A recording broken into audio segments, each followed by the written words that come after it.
예, 여명철 황 처장하고 나쁜 투표 거부 시민운동본부 공동집행위원장 염형철 처장이랑 한번 전화 통화해 보겠습니다.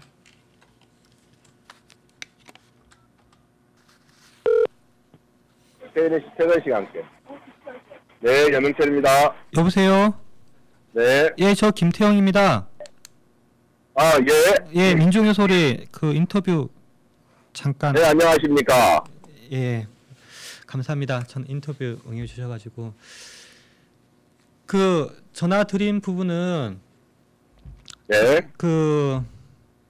저 사실은 뭐 개인적으로 잘 이해가 안 되는데 지난 일요일날 오세훈 서울시장은 서울 그 시장직을 걸면서 그런 표현들을 썼습니다.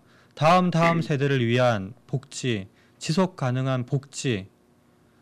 근데 또 한편에서는 한강 르네상스 사업이라든가 광화문 조성 사업 이런 부분에 돈들을 또 한편 많이 썼다. 혈세 낭비다. 이런 부분도 있고 해서 지금 한강 르네상스 사업이나 등 이게 얼마나 들어갔고 얼마나 실효성이 있는지 이런 부분에 대해서 한번 좀 의견을 여쭤보고 싶어서 전화드렸습니다.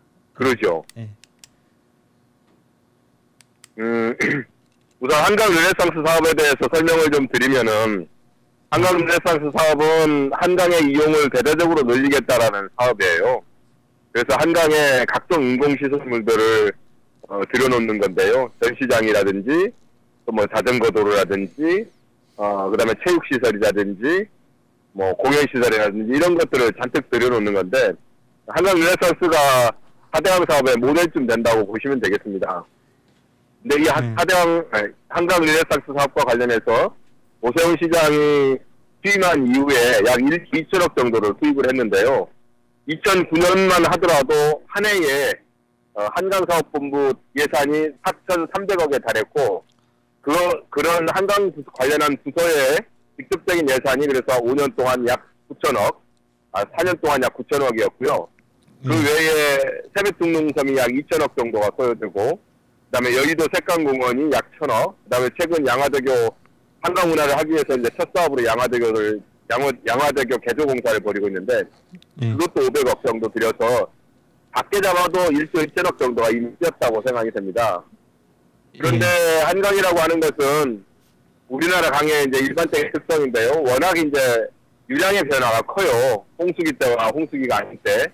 그래서 그곳에 시설을 대대적으로 했을 때는 홍수 피해를 도리어 키울 뿐만 아니라 홍수가 났을 때 시설들이 크게 훼손되기 때문에 적절하지가 않은 거예요. 그렇게 큰 돈을 투자한다는 것 자체가. 결과적으로 지금 세뱃둥릉섬이 5월 21일 날 개장을 했지만 3달이 지난 지금까지 4번 이용된 것밖에 없거든요.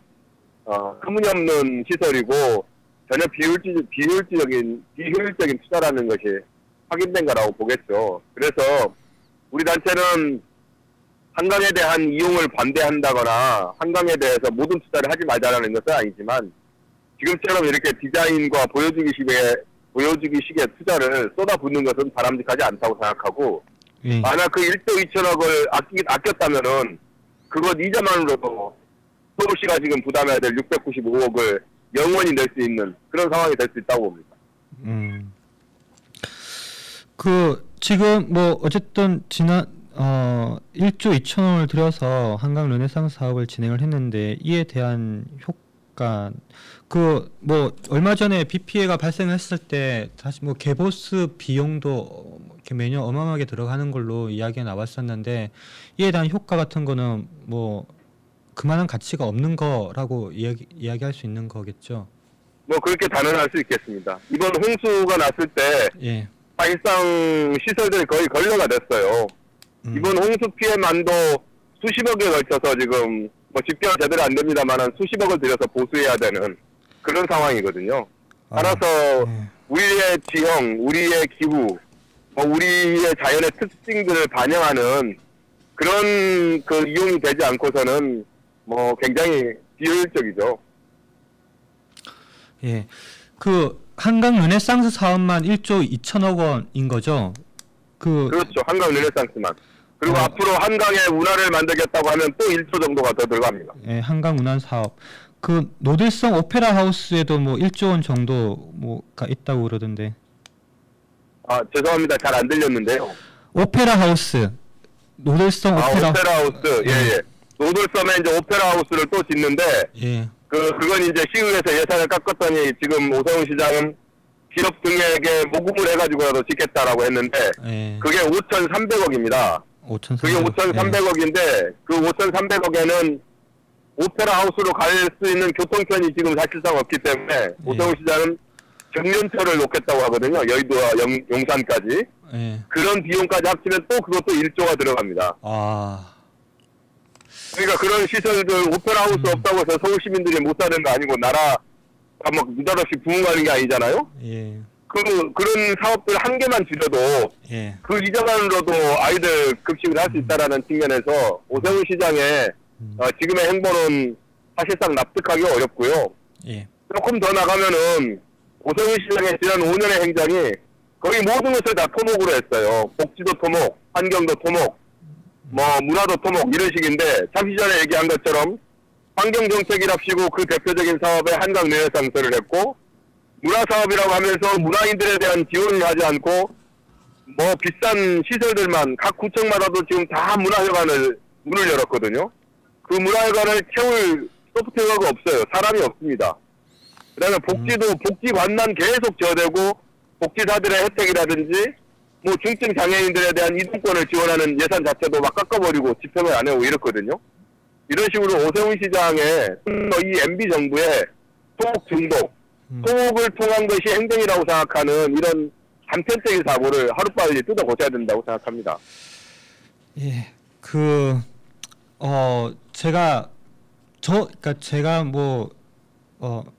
제가 잘 이해가 안 돼서 이렇게 뭐라고 표현을 해야 될지 잘 모르겠는데 어마어마한 그러니까 서울시의 그 돈을 거기에 쏟아붓고 물이나 기타 등등 발생할 때마다 또 엄청난 수십억의 그 돈을 들여서 다시 그 공사를 하지만은 뭐 오늘 제가 여의도 오면서 봤지만은 지금 낮에 거기에 있는 사람들은 별로 없는데 그럼에도 불구하고 700억도 안 되는 돈을 만국적 포퓰리즘이라고 이야기하면서 뭐 지속 가능한 복지를 하기 위한 이런 표현을 쓰는 오세훈 시장에 대해서 저 같으면 이렇게 평범한 사람은 그 사람은 어떤 사람이다라고 표현을 해야 될까요? 잘 이해가 안 되거든요. 글쎄요, 뭐 오세훈 시장은 뭐 그분의 별명대로 오세훈이가 적절할 것 같아요. 굉장히 지금 화합병적으로 자기의 사고에 매달리고 있는 거고, 그리고 뭐 정책 방향이나 이런 데 있어서 터무니없이 일방적이고 그다음에 하여간에 소통하지 못하고 이런 측면이 있거든요. 따라서 오세훈 시장이 결과적으로는 자승자박의 결과를 갖고 내린 것 같은데요. 뭐 지금 주민투표 시민들의 관심도 거의 끄지 못할 뿐만 아니라 투표장으로 끌어내는 데는 거의 불가능해 보입니다. 하여간에 이번에 시민들이 현명한 판단을 해서 잘못된 행정을 바라보는 계기가 됐으면 좋겠습니다. 예, 개인적으로 뭐 오세훈 서울시장이 어찌 될지는 잘 모르겠지만은 뭐 서울시장을 끝낸다 하더라도 그 지금 지난 5년 동안 했던 그 행적에 대해서 국민의 서울 시민의 심판이 계속해서 이루어졌으면 좋겠습니다. 예, 네, 고맙습니다. 예, 감사합니다. 네.